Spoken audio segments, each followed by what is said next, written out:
diibaratkan Mas Gebi sama Mbak Andre. Kuale. Mas Andre sama Mbak Gebi, ngono. Debi. Mbak Gebi sama Mas Andre. Debi. Wis to ben sak karepku. Bocah ngeyel tak. Seumpama kedua temanten ini, ya toh. Seumpamanya sepanya, terus. Kok angeleran to dina iki ngomong. Loh, ora apa-apa ya seperti ini. Inilah kehidupan ngono. Dadi seupama Mbak Devi. Aku lek kadung guyu no. Mbuh angeleran. Kowe kok lek ngompol lho, kowe kok.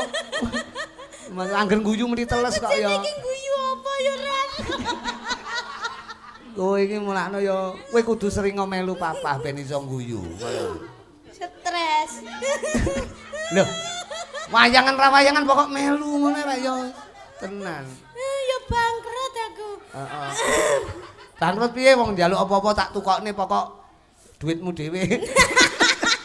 Pak aku njaluk motor ya nih duitmu tak tukokne. Aku ya wong penak to. Iki lho Pak, seumpamanya apa kedua temanten, pomane Mbak Debi. Mas Mbak Andri. Debi ditinggal karo Mas Andre kerja ning Lungadoh. Kan kangen, itu kan sakit hatinya kan kangen.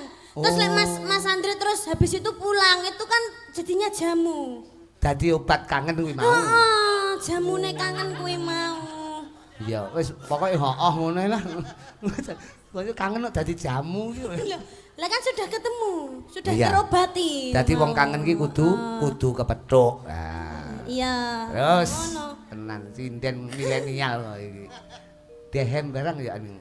Watuk. Wong ngono.